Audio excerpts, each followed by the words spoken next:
Oi, boa tarde a todos vocês. É uma alegria estar aqui hoje. Então a gente está esperando um pouquinho, né, para poder o pessoal entrando. Então a gente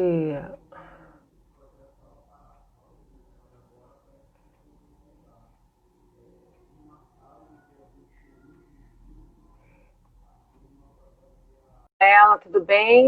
Que bom que você está aí. Já chamei a Cris, tá? Para entrar.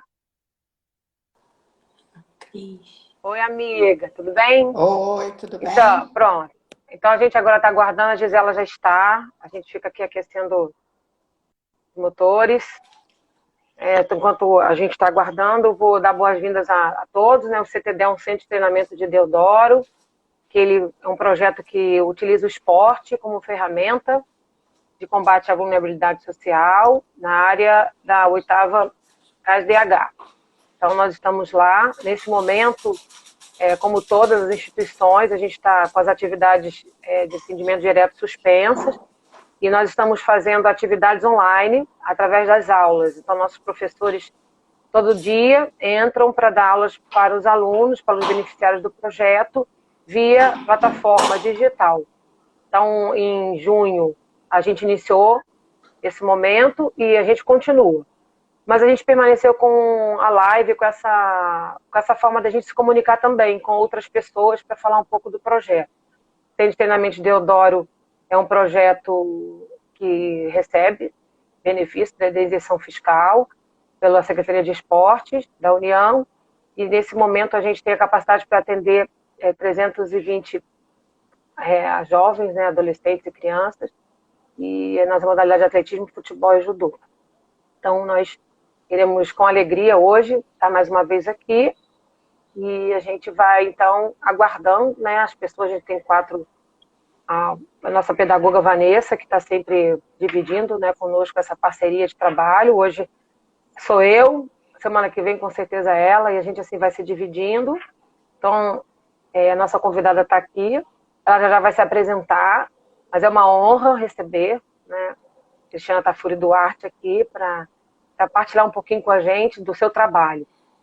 Porque o CTDEL tem esse atendimento direto, mas também busca estar estabelecendo seu fortalecimento no território. Né? Então, a pastora Laodiceia, nossa grande parceira, obrigada pela presença e todos que estão entrando. Quer dar um alô, Tiana? Agradecer, né? Tem a Gisela, tem a Vanessa, a Luna, que é uma amiga querida da Isadora, que eu amo muito, tá? Também entrou para assistir. E aí dá um oi para todo mundo e dizer que a conversa hoje vai ser boa. Quem quiser pode mandar pergunta para gente. Então, se você está aí, a Joana também, parceira de live, sempre. Aquela, a Vanessa, né, minhas assistentes sociais preferidas. Ih, já li, Vanessa, se não Mariana. era para ler. Mariana Tafuri entrou também, um abraço, Serginho, aí para a família toda. Isadora, minha filhada linda, obrigada pela força com a Dinda que está aqui. Então, vocês já sabem que numa live é importante aí tocar o coraçãozinho para a gente não se sentir sozinha. E também, se vocês tiverem algumas dúvidas, vocês podem ir colocando aqui, que a gente vai perguntando para a Cristiana. E aí a gente vai correr um bate-papo. Então a gente vai começar dando essas boas-vindas a todo mundo que está conosco, esperando que estejam todos bem, né? Quem está nos assistindo, suas famílias, nesse momento em que muitas vezes a gente tem um pouco de receio de sair na rua, né? De estabelecer. A gente tem dado algumas saídas aí, tem gente que está trabalhando, tem gente que está fazendo plantão. Então nosso carinho para todo mundo que não parou suas atividades, em virtude de alguém que está em casa, podendo ficar em casa e trabalhando no home office. Mas a vida não parou, né? As situações relacionadas aos direitos humanos não parou, e por isso a Não. gente, a gente quer estar aqui hoje falando um pouco sobre isso. Né? Primeiro porque muitas vezes a gente ouve, as pessoas ouvem a palavra direitos humanos e ficam um pouco confusas, umas até criticam, enfim. Então, hoje o CTDEL tem esse prazer de chamar a Cristiana Tafuri Duarte. Ela tem formação de assistente social, mas depois ela vai estar falando um pouquinho sobre isso, e ela vai representar a Secretaria, né, do Estado do Rio de Janeiro através da Superintendência de Promoção e Defesa dos Direitos Humanos. Então, ela vai estar conversando com a gente e também agradecer a todos que estão aqui, o André, estou vendo aqui o Pedro, o Luxarder. Oi, Luxarder, como é que você está? Foi nosso estagiário lá no projeto, bacana. E a gente então vai começar, eu vou... Matheus também, Matheus, que é nosso professor. E boa tarde a todos. A gente então vai começar deixando que a Cristiana possa se apresentar. Então, Cristiana, seja bem-vindo aqui na live do CTDEL e vou estar com você a palavra. Fica à vontade aí para começar esse bate-papo sobre direitos humanos. Então, primeiro eu quero agradecer o convite, dizer que eu estou muito feliz de estar aqui. Você sabe que eu tenho 27 anos de formada como assistente social e eu fiz uma escolha por trabalhar com adolescência, é um público que eu adoro, que eu tenho o prazer de trabalhar. Então, podendo falar sobre o meu trabalho atual num projeto para adolescentes me deixa muito feliz, né? Como você falou, eu sou assistente social e atualmente eu sou superintendente de promoção e defesa dos direitos humanos. E aí é uma coisa assim que é grande, porque tem a Secretaria de Estado de Desenvolvimento Social. Dentro da Secretaria de Estado tem a Superintendência de Promoção, Defesa e Garantia dos Direitos Humanos, e dentro dessa superintendência dentro dessa subsecretaria, tem diversas superintendências. Eu atualmente sou superintendente de Direitos Humanos. E aí as pessoas falam, o que é direitos humanos? Então, de uma forma bem simples, direitos humanos são todos os direitos básicos para todos os cidadãos, né? Então, direito à vida, direito à educação, direito à saúde. E desde 1941, a ONU tem a Declaração Universal dos Direitos Humanos que diz isso. Então, o direito ele é igual para todo mundo, independente de cor, independente de religião, independente, né, de opção, orientação sexual. Então, ele é para ser universal. E aí você falou, às vezes as pessoas reclamam e tal, porque as pessoas não entendem por que precisa ter algum órgão que vá fazer trabalhos para direitos humanos. É porque, infelizmente, não acontece como deveria acontecer. E acontece menos ainda para as minorias. E aí, quando a gente fala em minorias, a gente fala da população LGBT, a gente fala dos negros, dos idosos. E dentro da subsecretaria tem superintendências para todas as questões. A superintendência que eu trabalho, ela tem 7 pastas diferentes. Uma é direito, educação em direitos humanos, que é uma pasta que a gente está o tempo todo levando direitos humanos para todo tipo de população. A gente tem convênio com o CIE, com a Unirio, para levar a educação em direitos humanos para que as pessoas possam, desde mais cedo, saber sobre os direitos humanos. Tem uma pasta que é da criança e do adolescente, que é de todos os problemas relacionados à criança e adolescente. Uma de pessoas desaparecidas. Uma que é para migração e refúgio. Uma para trabalho escravo e tráfico de pessoas. Tem uma que é para subregistro e documentação básica. E tem uma que é dos projetos de proteção à vida, que são os programas que acolhem tanto jovens, né, adolescentes, como adultos que fazem alguma denúncia e que, por causa disso, a vida deles passa a correr risco. Então, tem esse programa que é o Provita e o PPDDH. E tem o PPCAM também, são 3. Então, ainda dando alô para o pessoal que está chegando, aqui estou percebendo aqui que uma estagiária que foi a Michele, coordenadora do nosso projeto, entrou. A Thaís Veiga, que você disse que você foi a melhor supervisora do mundo. E ela foi a melhor estagiária do mundo. A Cíntia também, a Gina. Oi, Gina. O Haroldo Duarte também entrou. E o pessoal está entrando. Então, obrigada aí por quem está participando. A gente está recebendo aqui a Cristiana Tafuri Duarte, ela é assistente social. Nesse momento, ela está na Superintendência Especial de Direitos Humanos. Então, ela vai falando um pouco, vem trazendo um pouquinho dessa temática, o que é direitos humanos, o que a secretaria significa, o que é a superintendência. Ela foi dando esse esclarecimento. O que eu percebo é que a maior parte das vezes as pessoas têm esse desconhecimento sobre o que o que são, na realidade, os direitos humanos, também o que a secretaria faz, deixa de fazer, e muitas vezes a gente, ninguém está fazendo nada, né? Fiquei imaginando outro dia, será que as pessoas não estão fazendo nada, né? Então eu queria que você falasse um pouquinho sobre essa questão, né? O que a Secretaria faz hoje, no momento, nessa atualidade? Quais são alguns programas que muitas vezes a maioria das pessoas está desconhecendo, nem sabe? Como você falou, desde que começou essa questão da pandemia, a gente não parou de trabalhar em nenhum momento, né? As pessoas que têm alguma questão de saúde, né? Algum problema que não possa trabalhar, está em home office, a gente está trabalhando em escala, então todos os dias tem pessoas lá na subsecretaria, na superintendência, que funciona ali no prédio da Central do Brasil, no 7º andar. E aí, na subsecretaria, ali no 7º andar, é todo o trabalho da subsecretaria. Então, tem a superintendência de idoso, tem a superintendência da LGBT, tem igualdade racial, da questão religiosa, tem LGBT, e aí tem a minha superintendência também. Então, durante todo esse tempo, a gente não parou de trabalhar em nenhum momento, a gente está trabalhando em escala. E a subsecretaria e a superintendência, a gente começou, nesse período de pandemia, tentar buscar as pessoas que não tinham auxílio do governo, esse auxílio emergencial, porque a gente trabalha com a população mais vulnerável.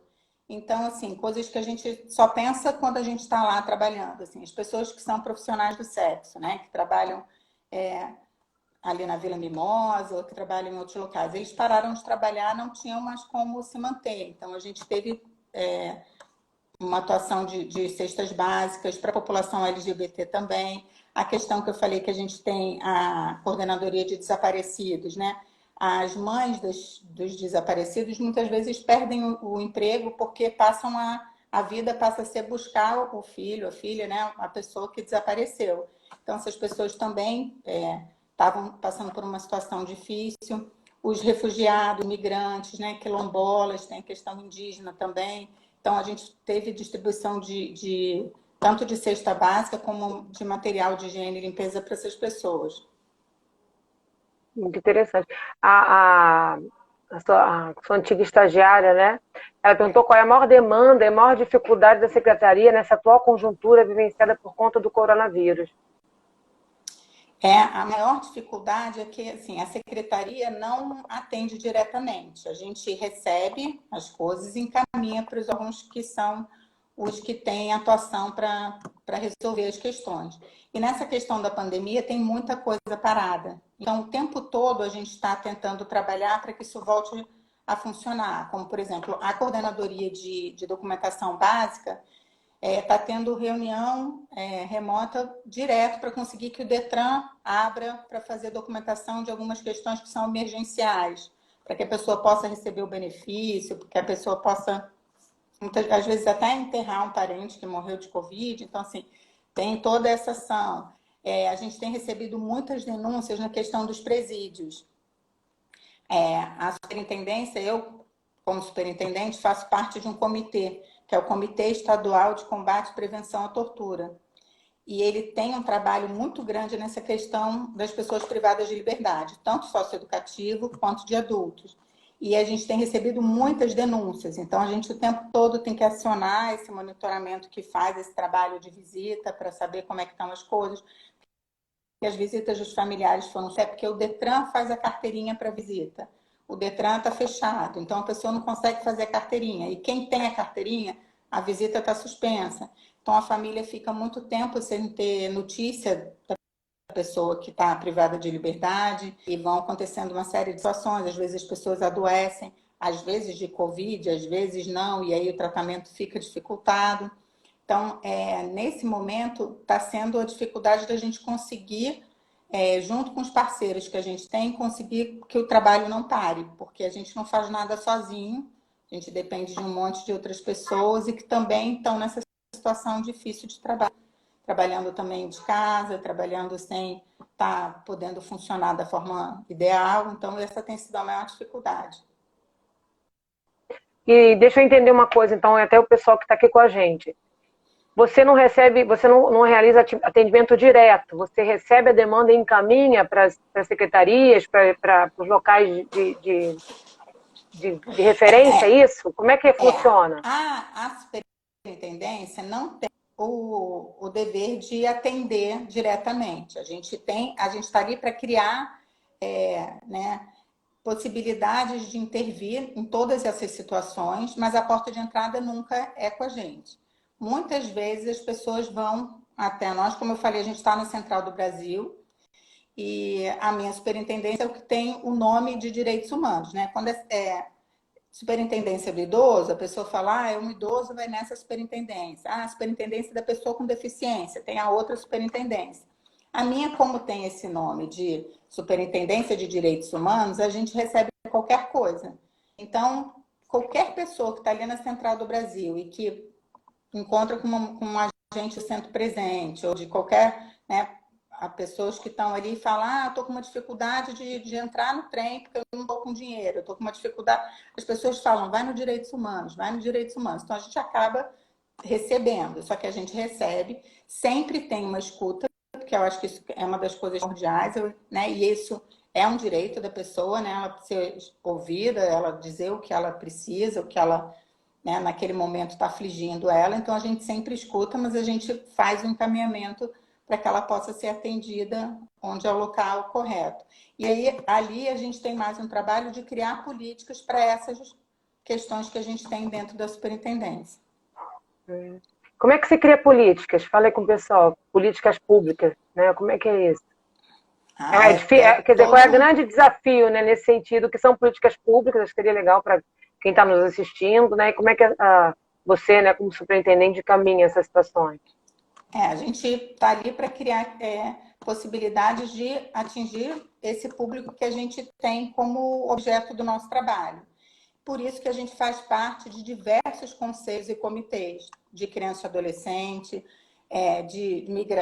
tem o CEIPARM, que é um para migrantes e refugiados, tem um que é para pessoa do trabalho escravo, a gente participa desse comitê de tortura, e nesses locais tem pessoas de diversos órgãos, né, tem defensoria pública, né, tem todos os âmbitos que são necessários para a criação dessas políticas, e aí a gente ali vai desenvolvendo questões e vai dando coisas para que algumas virem leis, outras virem decreto, e a gente vai criando ações e diversas coisas para poder atingir essa questão. Por exemplo, agora nessa questão da pandemia, a pasta que é de Educação e Direitos Humanos fechou um convênio com a Unirio, que está sendo lançado hoje, através de um Instagram também, que chama Pílulas de Direitos Humanos. Para entrar no Instagram, P de Pílulas, DH, Direitos Humanos, né, .unirio.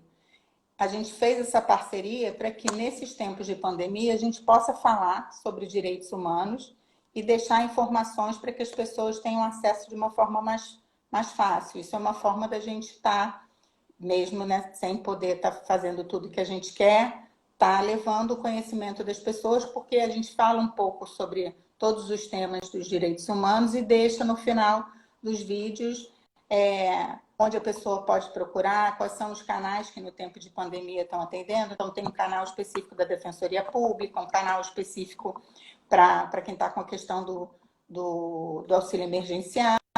Então, a gente vai criando outras formas de continuar falando e divulgando o que a gente faz e mantendo as pessoas informadas. Muito legal essa ideia, né, que você está trazendo para nós, mas essa ferramenta que esclarece.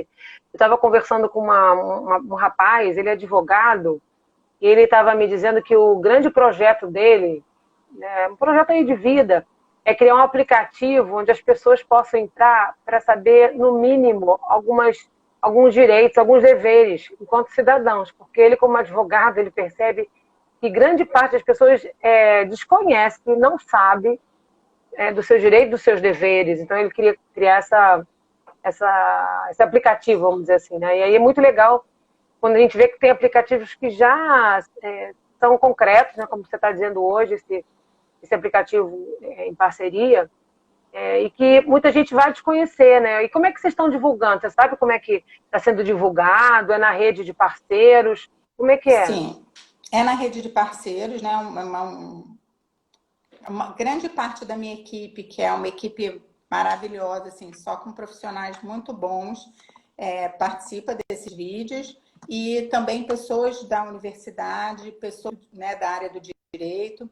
E a gente começou a divulgar nas redes sociais mesmo, através do Instagram, do Facebook, mas é uma página do Instagram que a gente já está começando. Hoje vai sair o primeiro vídeo explicando como que vai ser, e tem uma tabelinha com as datas, dizendo cada dia que tema que vai ser conversado. Eu vou participar de um e eu estou falando sobre os direitos socioassistenciais, falando um pouco do auxílio emergencial, das questões dos benefícios. Legal. A Vanessa estava perguntando se você, nessa atual conjuntura assim, que você está trazendo, né, de coisas que estão sendo feitas concretamente e tudo, se você tem encontrado assim, barreiras em fazer cumprir esses direitos. Como é que está sendo isso? Você tem o apoio necessário? Quais Na são esses verdade, se a gente desafios? falar que a gente está tendo dificuldade só por causa da pandemia é mentira. A gente tem dificuldade sempre, porque a gente é aquele que está indo contra a maré, né? O tempo todo a gente tem que ficar reforçando o que é necessário, né? Você falou no início assim, as pessoas às vezes falam mal dos direitos humanos, porque quando tem alguma coisa que é vinculada na mídia, todo mundo fala, para o bandido aparece direitos humanos, mas para o outro não aparece. Mas é exatamente por isso, porque para o outro sempre vai aparecer. Não vai aparecer é para o que é visto como o que está fazendo coisa contra a lei, para a pessoa que é negra, para a pessoa que é LGBT, para a pessoa que é um refugiado que está aqui no Brasil, que as pessoas não entendem, não querem dar um emprego para ele, que desconhecem que ele, depois que está aqui, ele tem uma documentação que ele passa a ter todos os direitos que um brasileiro tem, inclusive de acesso à saúde. Então, essas pessoas passam por muitas dificuldades. Então, o tempo todo a gente está na briga. O que tem dificultado agora é que tem alguns parceiros nossos que não estão funcionando por essa questão da pandemia. Mas é sempre difícil, né? A gente está lutando contra uma coisa que muita gente não entende. É sempre difícil, né? Eu trabalhei no Degase durante muito tempo e muitas vezes eu ouvia dizendo que eu estava, né? Você trabalha lá porque você está paparicando bandido. Não, eu estou lá porque ele tem o mesmo direito que qualquer adolescente tem. Então, ele tem o direito de continuar estudando quando ele está lá. Ele fez uma coisa errada, na lei do nosso país diz o quê? Ele tem que cumprir uma pena. Não sou eu que vou dizer isso, é o juiz. Se o juiz dá 2 meses, 3 meses, 1 ano, 3 anos, é o que ele tem que fazer. Só que lá dentro ele tem que continuar tendo acesso à educação, acesso a curso profissionalizante, ele tem que ter alimentação, ele tem que poder ver a família dele. Então, a gente está fazendo com que os direitos humanos sejam validados, né? Porque a gente falou que é igual para todo mundo, tem que ser igual, inclusive, para quem está privado de liberdade. Só que muita gente não entende. Então, o tempo todo a gente está nessa briga de fazer com que as pessoas tenham seus direitos garantidos, né? E validados. Porque, na verdade, o que a gente percebe muito, nós que somos profissionais da assistência social, que as pessoas acham que o fato de machucar ou bater ou deixar sem comer, sem estudar, no caso dos adolescentes que está trazendo, vai resolver o problema. A gente já sabe que o problema ele é muito mais conjuntural, né? Ele é muito mais abrangente. Mas, ao mesmo tempo, né, a Thelma estava dizendo assim, que pelo que entendi, vocês, né, a superintendência, são uma ponte, na verdade, para tentar dar um suporte, auxílio à população, né? Fizer isso mesmo, Sim. né? Sim, inclusive a gente tem um Disque Denúncia que chama Disque Cidadania e Direitos Humanos, que o número é 0800 0234567. Então é 0800, tem um 0, depois é do 2 ao 7. E esse número, ele aceita denúncia de todos os tipos, né?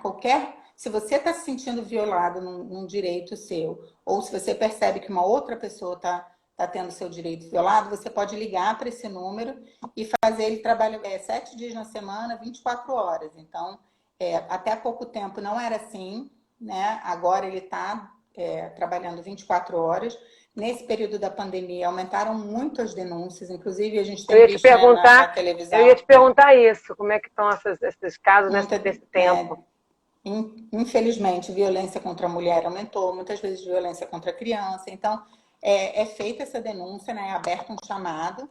Quando é uma coisa que tem alguma coisa a ver com a minha superintendência, a denúncia é encaminhada para a gente tem 24 horas para dar um retorno para isso. Então, a gente entra em contato com essa pessoa. Como eu falei, não é lá a gente que resolve, mas a gente vai dizer, olha, seu caso é um caso do Ministério Público, o Ministério Público está atendendo no tempo de pandemia através desse número, porque eles têm um número de WhatsApp, eles têm um e-mail para atendimento emergencial, aí a gente vai e fala, quando é alguma coisa que a gente precisa acionar o conselho tutelar, a gente aciona o conselho tutelar da área daquela denúncia, às vezes é uma denúncia anônima, a pessoa não diz quem é, mas diz o que está acontecendo. A gente aciona o conselho tutelar para que essa denúncia seja guardada, né? Então a gente fica como se fosse uma central para receber todas essas questões e aí a gente vai tentando resolver. Como te falei, a gente está recebendo muitas denúncias no sistema prisional. E aí a gente já tem,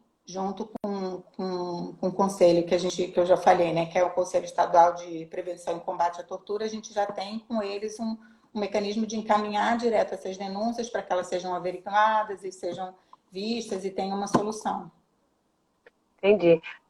O pessoal, assim, tem gente dizendo assim, que está muito gostando muito de estar tendo acesso a algumas informações que nem você pensava. É o que eu percebo assim, quando a gente trabalha em comunidade, trabalha com as pessoas, essa dificuldade de entender o encaminhamento das situações. Então, isso é importante. Por mais que a gente saiba que algumas coisas têm que ser melhoradas, né? A Sim, gente sim. tem que saber o caminho, o que fazer, como encaminhar. Então, por exemplo, nesse tempo, ou no tempo geral, o que você fala assim, sobre a importância das parcerias, poder público e privado, por exemplo? Você tem parcerias? Como é que vocês fortalecem as parcerias que existem? Como é que é essa relação com o setor privado? A gente tem bastante parcerias. Com o setor privado, a gente agora teve muitas nessa questão da pandemia, para a questão de doação, a gente conseguiu muita coisa. A gente tem feito muita parceria com universidade, para a questão do ensino mesmo, porque a gente tem visto que cada vez é mais importante que desde de mais novas, né, as pessoas tenham acesso ao conhecimento sobre direitos humanos, aos seus direitos, conheçam, né? Então, a gente tem também. E sem parcerias, a gente não conseguiria fazer nada, porque as pessoas falam, mas é o Estado. Infelizmente, a gente sabe que o Estado não tem tudo e não consegue resolver tudo. Então, se a gente não tiver parcerias, a gente não consegue sair do lugar. E são demandas muito grandes, né? Assim, às vezes eu falo, tem a questão do trabalho escravo, uma pasta lá do trabalho escravo. As pessoas falam, mas não existe mais trabalho escravo. As pessoas não têm conhecimento de que existe o trabalho escravo, né? Essa semana teve uma denúncia de trabalho escravo de uma senhora de mais de 60 anos, que foi deixada abandonada numa casa. Ela trabalhava como doméstica para uma família com uma condição de vida muito boa e deixou essa senhora na casa que foi colocada à venda, sem ter acesso nem ao banheiro interno da casa, num quartinho dos fundos, né? Então, assim, questão de obra, tem muito trabalho escravo, porque as pessoas pagam a passagem para a pessoa lá do interior do Ceará vir para o Rio prometendo um emprego. Chega aqui, ele não conhece ninguém, ele não tem onde morar, ele fica morando na obra. A cada pagamento tem que descontar o que ele comeu, tem que descontar onde ele está dormindo, que é no quartinho do fundo da obra. A pessoa trabalha, às vezes, um horário exaustivo, muito mais do que é permitido. A pessoa não tem dinheiro para voltar para casa, não tem com quem falar e fica ali presa, subjugada. Então, assim, existe o trabalho escravo, né? Então, é importante saber que existe, né? Tem a questão lá também dos migrantes e dos refugiados. Muitas vezes, esses migrantes também passam por trabalho escravo. Quem nunca viu um venezuelano vendendo roupa, né? Lá na Central do Brasil mesmo tem um monte, né? Quem mora em comunidade sabe da questão das pessoas, né? Das mulheres que trabalham com facção de roupa, né?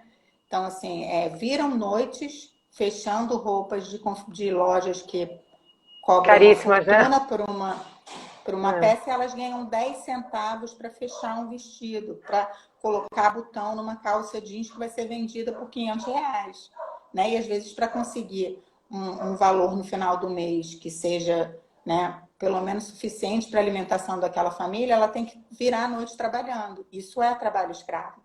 A gente tem que parar com essa ideia de que tem na cabeça de que trabalho escravo era aquela coisa de antigamente que ficava acorrentado, que não podia. Não, hoje em dia continua sendo. E aí, por isso que é preciso ter um olhar para essas questões todas, para que isso tudo seja visto e a gente trabalhe o tempo todo com isso. Eu fiquei vendo você falar dessa história do trabalho escravo, né? Dessa história, quer dizer, dessa situação, e fiquei imaginando se as pessoas entendem, porque assim, a história que você acabou de contar me lembra a época que a gente estava em história, quando os imigrantes vieram para o Brasil para ocupar o lugar dos negros, né? E como eles faziam exatamente isso, se dava uma terra, eles ficavam ali endividados com a venda que vendia as coisas, ou seja, Uhum. pouquíssimos conseguiam romper aquele ciclo. Eu fico pensando assim, como é que é a questão, por exemplo, nesse tempo, de outros exemplos de rompimento dos direitos humanos? Você falou do trabalho escravo. Se você pudesse ir elucidando para as pessoas, né, por exemplo, com relação à quebra do direito com o idoso, o que, é que você já recebeu de denúncia que indica? Porque, por vezes, a gente imagina uma grande coisa, assim, jogar, por exemplo, igual aquele menino, né, no Nordeste que a patroa deixou ele subir e deixou. Aí foi para a mídia, o pessoal, agora entendi, mas às vezes tem umas questões tão veladas que a gente não percebe, que muitas vezes a gente vai reforçando, né, na nossa fala. Então eu queria que você pudesse trazer um pouquinho você, o que você percebeu lá, quer dizer, O que você viveu, que, né? o que é mais complicado é que muitas vezes a pessoa não acha que ela está vivendo um trabalho escravo. Ela fala, não, por exemplo, uma pessoa que está trabalhando numa casa como doméstica, que não tem direito a fazer uma ligação para a família que mora, né, em outro estado, ou que só pode comer o que a patroa permite, que não tem folga, que não tem, né, que é combinado um salário, que não recebe aquele salário. E aí ela, às vezes, está numa situação tão difícil que ela vê aquilo como uma coisa boa. Porque ela fala, não, mas eu tenho onde dormir, não. E a gente tem que dizer para ela, olha, não, isso está errado, você merecia muito mais do que isso. Certo é que todo trabalhador ganhe pelo menos um salário mínimo. O certo é que você tenha um dia de descanso. O certo é que você trabalhe até tal hora. Então, muitas vezes a pessoa nem entende que ela está vivendo nessa situação. Isso acontece muito também na coisa casada dos migrantes com trabalho escravo, porque como eles estão aqui no Brasil, muitas vezes eles não sabem do direito que eles têm. Então, eles acabam aceitando qualquer tipo de trabalho. E aí eles são explorados. Então, é aquele que fica para fechar o bar depois de que todo mundo vai embora, é o que trabalha final de semana e feriado e não tem folga, e ele fala, não, mas pelo menos eu tenho onde comer, onde dormir. Então, às vezes, a gente precisa desconstruir isso até com a própria pessoa, para que ela entenda que ela está passando por uma situação de violação de direito. Porque, às vezes, ele chega lá com uma questão, e quando a gente vai ver, tem outra questão envolvida. Tem uma pessoa que perguntou se eu trabalho com mediação. Ia falar agora disso, a Thelma, Eu não mediação consigo, familiar, essa secretaria. A Thelma. Eu tenho até um curso de mediação de conflito, né? Mas a gente lá não trabalha diretamente com isso. Mas a gente encaminha para locais que fazem mediação familiar. Tem lá o setor da gente que trabalha com criança e adolescente, né? Também ele, como é um psicólogo que está à frente dessa parte, quando há necessidade que a gente percebe, a gente encaminha. Então. E deixa eu te perguntar uma coisa, assim, qual é o perfil que recebe assim, maior denúncia, Cris? Tem essa coisa assim? Por exemplo, se é um negro, se é a mulher, se é que vocês devem ter isso quantificado, né? Por exemplo, o maior número de denúncias é sobre o quê? É muito misturado. Eu acho que cada período tem uma questão. Assim, agora, por causa da questão da pandemia, tem muita questão do sistema prisional, muita denúncia do sistema prisional e o aumento da violência contra a mulher. Mas, assim, tem muito abandono de idoso também, tem muita criança fora de escola, ou criança que está, né, passando por uma situação e sendo maltratada por alguma questão. É bem misturado. Entendi. Eu acho que E tem assim, você mais a tem. ver com o período que a gente está vivendo do que, de fato, com uma situação específica. Mas com a mulher, né, é impressionante como em toda qualquer fase, é porque talvez o mundo, né, tenha Sempre. muita mulher, então com a mulher sempre é uma questão muito complexa, né? Porque na realidade Mas nesse também tempo eu são fico as pensando naquelas mulheres famílias, porque eu falo, que são as fazem o mulheres maior que, número de denúncias. então, isso que eu As ia denúncias perguntar. são feitas por mulheres, independente do que seja, não só quando a violência é contra elas, a mulher é mais atenta. Então, assim, a maioria das vezes é a mulher que faz a denúncia, porque é a Tem mulher mais que vai coragem, visitar. E também tem é a mais mulher que coragem de vai anunciar. visitar quem está privado de liberdade. A gente sabe que quando a mulher está cumprindo alguma medida de privação de liberdade, às vezes a família abandona, o cara que estava com ela não vai visitar, a mulher não abandona o parceiro. Então, as denúncias de unidade prisional são feitas por mulheres. A questão da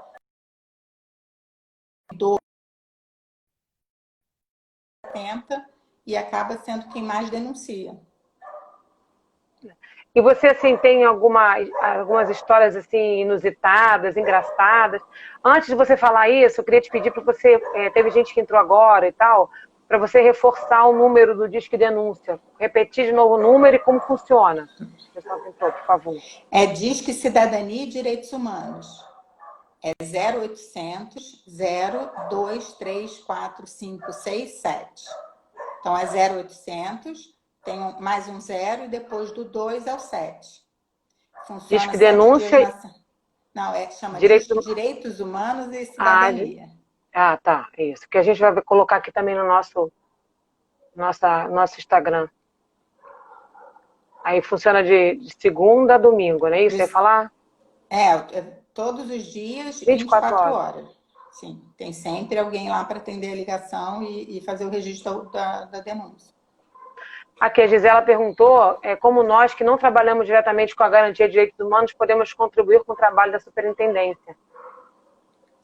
A gente pode estar fazendo qualquer tipo de contato com pessoa física, que não seja jurídica, e que queira apoiar a gente em qualquer projeto. Por exemplo, agora nesse projeto que a gente está falando, fazendo apelos de direitos humanos, a gente está sempre buscando pessoas que tenham coisas interessantes para falar, porque, na verdade, isso ia ser um projeto só para esse período da pandemia. Só que a própria universidade está querendo que isso acabe entrando como uma parte até do quadro de formação da universidade.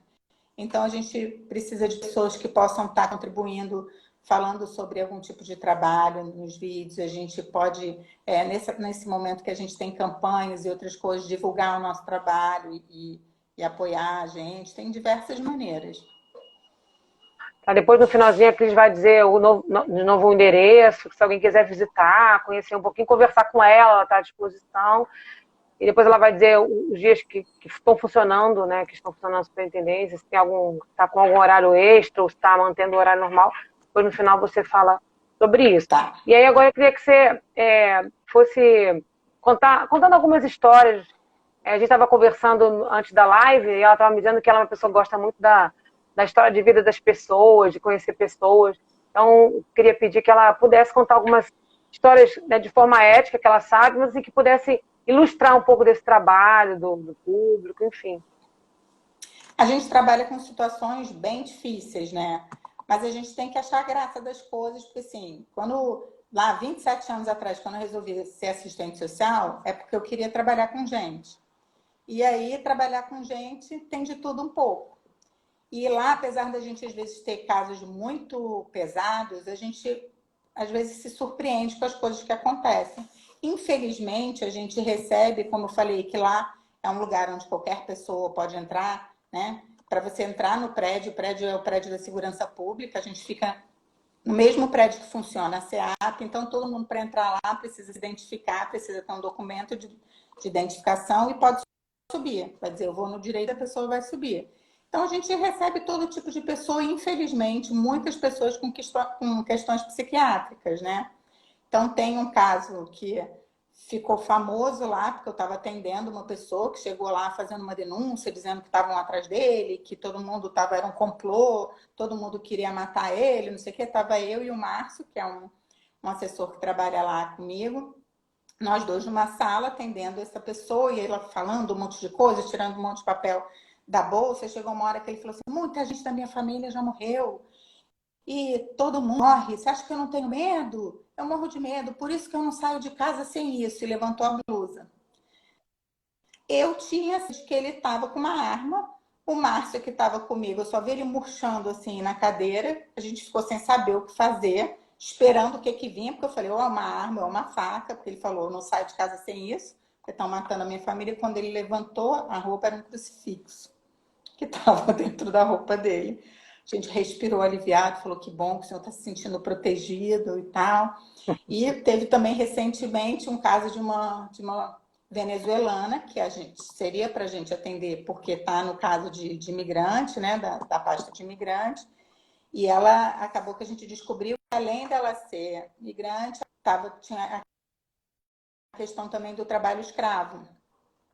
E é aquela confusão, ligaram para a gente para denunciar, aquela coisa, a família estava toda, né, os venezuelanos que estavam tratando dessa pessoa como, né, uma escrava de trabalho, estavam lá para prestar depoimento, essa pessoa também, e eram todos surdos.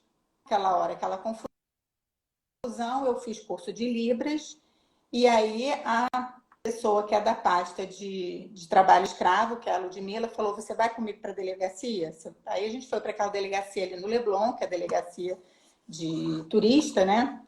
Quando a gente chega lá, eram todos surdos, só que eles falavam língua de sinais venezuelanas. Eu sei Explica aí, língua de explica sinais. essa diferença. Explica essa diferença que o pessoal que Pois de repente é, não sabe. Libras é língua brasileira de sinais. E eles falavam língua venezuelana de sinais. Então, foi uma coisa louca, porque a menina que estava sendo escravizada, era uma menina de 20 e poucos anos, ela tinha namorado um surdo brasileiro. Então, eu conseguia me comunicar com ela através dos sinais brasileiros, que era o que eu conhecia. Às vezes eu fazia um sinal, ela ria de mim e fazia o sinal da forma que era na língua dela. Só que o casal que estava sendo investigado era venezuelano, surdo e só falava a língua venezuelana de sinais. Então a gente teve que acionar, você estava falando das parcerias, né? A gente teve que acionar o INES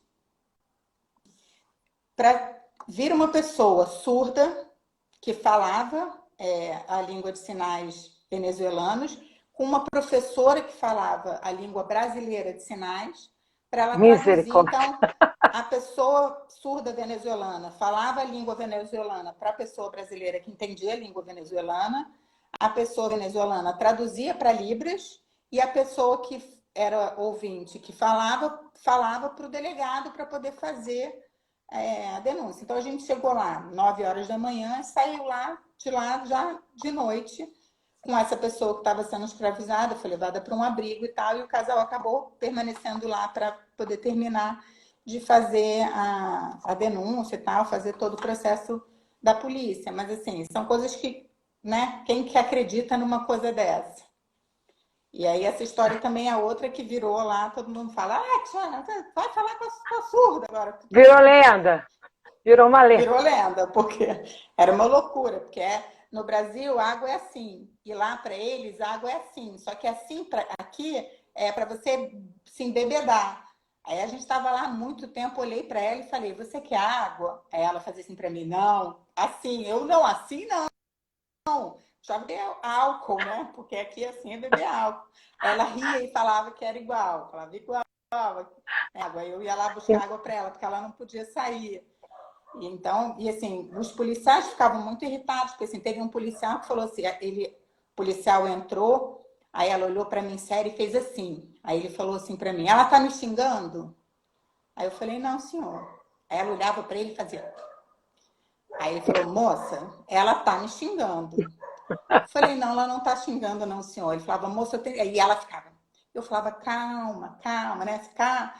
Ela tá xingando, tá xingando, tá xingando. Eu falei, não. Ele falou, então me diz, por favor, o que ela tá falando? Eu falei, tá dizendo que o senhor tá falando mentira, que o senhor é mentiroso. Aí ele ficou louco, falava, isso não, eu não minto.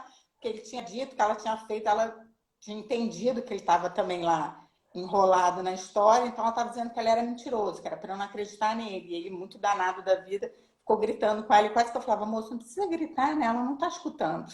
Pode falar baixo. Ele falava, eu sou mentiroso, não. Eu falava, moço, eu tenho certeza que ela está me xingando. Eu falava, não, meu senhor, não está xingando, não. Porque tem Então, isso, assim, a eles têm gente uma passa por feição, essa né? situação. A expressão Muito, facial deles é muito é. forte, né? Porque... Então, Ó, o ele pessoal viu a está se cara feia. divertindo. O pessoal está se divertindo com as histórias. Tem mais uma para fazer 3? Ah, me divirto também. Ah, Você falou uma coisa desculpa. da questão. Mas enquanto você está pensando numa para a gente finalizar, Vou ver se eu teve uma lembro ação aqui. que você partilhou no sentido da questão do coleta de sangue. Achei que você Ah, podia sim. falar um pouco sobre isso, até você lembrar a história. A subsecretaria, como eu falei, tem diversas superintendências. E na subsecretaria, uma das superintendências é a superintendência LGBTI. E aí, até pouco tempo, a população LGBT não podia doar sangue. E aí é isso que eu estou falando para vocês. Teve toda uma movimentação, foi mudada a legislação. Hoje em dia, é legítimo que uma pessoa que seja LGBTI possa doar sangue. Então, a Secretaria fez uma ação dia 29, fez um convênio grande, foi o subsecretário, né, que é o Thiago Miranda, ele fez um convênio com o Hospital Pedro Ernesto para doação de sangue da população LGBT. E aí, quando ele chegou lá na superintendência, assim, no final do dia, no final da manhã, ele estava dizendo que lá, eles disseram que eles têm por dia, não, por semana, às vezes 20 e poucas doações de sangue. E que nesse dia, no dia 29, só na parte da manhã, eles tiveram 35 pessoas doando sangue. Né? Então, assim, isso é uma questão de preconceito, porque vai dizer que o LGBT está numa coisa de... uma pessoa que tem uma vida promíscua e que, por causa disso, pode ter uma doença. Mas quem disse que um hétero também não pode ter uma vida promíscua, né? Então, como diz que o direito é de todos, o direito é de todos, as pessoas têm que ter o direito de ir lá oferecer o seu sangue para ajudar, para salvar vidas, e aquele sangue vai ser analisado como de qualquer um. Uma pessoa, né, que não seja LGBT pode ter uma doença que não possa doar sangue, pode ter alguma questão. Então, assim, não pode partir do princípio que aquela pessoa não possa doar sangue. Então, aí é que a gente diz que o direito é universal. Então, a doação de sangue, a pessoa tem que ter mais de 18 anos, tem que ter o peso X para poder doar. Mais de 50 quilos. Pois é. Mais de 50 e quilos. tem algumas doenças pré-existentes que fazem com que a pessoa não possa doar. Isso tem que ser para todo mundo. Não pode ser porque a pessoa, né, é gay, ou é lésbica, ou é trans, dizer que ela não pode doar. Né? Tem que ser igual para todo mundo. Se ela estiver dentro do que é permitido, né? Se ela tiver mais de 18, mais de 50 quilos e não tiver nenhuma doença pré-existente que não permita a doação, ela tem que poder doar. E isso foi uma ação bem grande. Eles colocaram uma bandeira grande lá na porta do Pedro Ernesto, no dia 29, e teve essa doação de sangue. Bacana.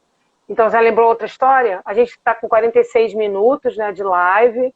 A gente sabe que a gente tem um limite também. Então, como a Cristiana me disse, né, nos bastidores, que é uma pessoa que gosta de falar, eu também gosto, para a gente não ser cortada pela ferramenta que a gente está usando, a gente vai começando a se despedir, a encerrar. Então, eu vou pedir que ela lembrou da história, outra história, para você contar para nós. Tem uma moça também lá que é super conhecida, que ela chega lá com vários papéis, assim, numa sacola, ela tira papel da sacola e o psicólogo que atende ela fala, não precisa me mostrar. Ela fala, eu denunciei fulano, que ela também, infelizmente, né, tem uma questão psiquiátrica bem forte, a gente já encaminhou ela para atendimento, ela vai um tempo, aí as pessoas dizem que ela precisa fazer, ela fala, dizem que eu tenho problema, não tenho. Então, ela é muito conhecida porque ela chega, quando chega, ela cheia de papel, de coisa, uma coisa louca, ela fala, por que as pessoas têm mania de dizer que eu tenho problema psiquiátrico? Eu não tenho. Eu falo, não tenho. Né? A gente está lá para escutar e para acolher, eu digo para ela, não, você não tem. E ela tira, são vários saquinhos, assim, sacola de mercado, com um monte de papel, e ela vai mesmo na delegacia, ela vai nos lugares, ela abre queixa, abre denúncia, e fica uma loucura daqueles papéis, e todo mundo já conhece, ela vai, fala, aí depois ela vai embora. Da última vez que ela foi, ela está com uma ação contra o Estado, e ela falou para mim que ela vai ganhar essa ação contra o Estado, e que eu sou muito boa, escuto sempre ela, e quando ela ganhar essa ação contra o Estado, ela vai lá, porque ela vai me levar para Paris. Então, vamos esperar para ver se é verdade. Então é isso, né? Então, tomara que ela se lembre, quando ela ganhar tomara. A audiência, né? A questão que ela entrou lá, a ação, ela te leve para Paris, né? Vai ser o máximo. Porque é isso, às vezes a gente, né, a genialidade tem que ser comprometida com todos. Isso é o que eu acho que eu queria destacar aqui nessa conversa, independente do que a pessoa tem, e como ela é, todos têm o direito a ter direito. Então, eu queria que a gente pudesse ficar com isso e tentando trabalhar também, nós como instituição, né, CTDEL, e a gente sempre pensa que também nós temos alunos de diversas formas, famílias de diversas formas. Então é isso, é acolher todos que chegam porque estão ali porque querem receber uma atenção, querem receber o benefício. Eu queria agradecer, né, a todos que estiveram aqui. Então, várias pessoas entraram, foram chegando, trazendo suas perguntas, seus corações, que não parou o coraçãozinho não parou de subir. Agradecer a todos que puderam colaborar. e principalmente a Cristiana, que esteve aqui com a gente, né, como pessoa responsável pela Superintendência, né, de Promoção e Defesa dos Direitos Humanos, de Secretaria do Estado do Rio de Janeiro, agradecer por ter se disponibilizado a estar conosco. E assim que a gente voltar a estar fisicamente juntos, né, no outro momento, no outro portal, que a gente espera voltar, eu vou convidar a Cristiana para estar falando com os nossos alunos, que era uma coisa que a gente já tinha meio que falado, e a coisa nunca se concretizou, a gente acabou concretizando a live aqui, e aí já fica um convite, Cristiana, para assim que a gente voltar às nossas atividades, você poder ir lá falar um pouquinho sobre o seu trabalho, sobre aquilo que você tem, já que você gosta tanto de estar com os adolescentes. Então, é uma alegria. Adoro. Obrigada. E agora, agora eu queria que você fizesse essa despedida aí para o pessoal que está aqui, mandar seu recado para a gente poder encerrar. Queria agradecer a todo mundo que entrou, né? Muita gente conhecida, mandar um beijo para todo mundo, dizer que foi um prazer, que eu estou à disposição, tanto né, eu como Cristiana, assistente social, como superintendente também. A superintendência está aberta. Ela funciona ali no prédio da Central do Brasil. A nossa sala é 734, no 7º andar. Ali o prédio todo mundo conhece, né? O prédio ali da Central. Lembrar que qualquer denúncia vocês podem fazer pelo Disque Denúncia Direitos Humanos, né? Disque Cidadania e Direitos Humanos, que é 0800 0234 567. Lembrar que a gente está no Instagram, chama Pílulas dos Direitos Humanos, vai começar hoje, vai ser uma série de vídeos falando sobre direitos humanos. São vídeos curtos para levantar questões sobre direitos humanos e que vocês podem aprofundar, porque a gente vai sempre deixar link para onde vocês podem procurar mais sobre o assunto, onde vocês podem buscar essas informações. E dizer que a gente está lá aberto para receber todo mundo, quem quiser fazer uma visita, quem quiser conhecer o trabalho. Né, o subsecretário, que é o Tiago, é uma pessoa também muito aberta, ele está sempre querendo ouvir novas propostas e possibilidades de trabalho. Então, se alguém tiver alguma ideia, né, a Gisela perguntou, né, como é que poderia ajudar não trabalhando lá. Então, qualquer pessoa que queira ajudar e se disponibilizar, levar para a gente uma ideia, porque a gente não faz nada sozinho e a gente trabalha muito com parceria, tanto parceria institucional como de pessoa física também. Então, a gente está aberto para receber qualquer ajuda que seja, é sempre bem-vinda. Muito bem. Então, mais uma vez, em nome do Centro de Treinamento de Deodoro, CTDEL, gostaríamos de agradecer a você que entrou, que valorizou esse espaço de esclarecimento sobre os direitos humanos. Se você precisar de alguma coisa, você pode colocar no nosso direct, pode entrar no nosso Face, enfim, nossos canais estão abertos. A Cristiana também já colocou lá à disposição. Se tiver alguma outra pergunta que não foi respondida, que a gente não viu, essa pessoa pode falar com você ou fazer para ajudar. Você, nossos alunos, nossos responsáveis, fiquem em casa, se cuidem, né? A gente está num tempo ainda que precisa da máscara, precisa de toda a higiene, cuidado. Então, a gente está reforçando isso para que também isso é direito humano, a gente cuidar do outro. Muito obrigada, uma boa tarde. Você até perguntou da questão só para não deixar de falar, que você perguntou a questão do funcionamento. Então, lá a gente está funcionando todos os dias, de 9 às 4 da tarde. Né? Então, a gente trabalha em escala. Hoje é meu dia de estar em casa, quinta e sexta eu vou estar trabalhando. Hoje eu fiquei por causa da live, porque lá a internet é muito ruim. Mas, assim, geralmente eu trabalho segundas, quartas e sextas. E a gente trabalha de 9 às 4 da tarde. Sempre vai ter alguém lá que possa te receber, te escutar e dar um encaminhamento para o que você precisa. E agradecer a todo mundo que está mandando aqui, que foi muito bom, muito esclarecedor, o Cláudia, a Thelma, que participou bastante, a Gina, a Ana Paula, a Vanessa, a Gisela, a Thaís, várias pessoas, o Marcos também, teve várias pessoas que foram entrando aí. Muito obrigada. Então a gente encerra desejando uma boa tarde, um grande abraço virtual no coração e se cuidem, tá bom? Tchau. Tchau.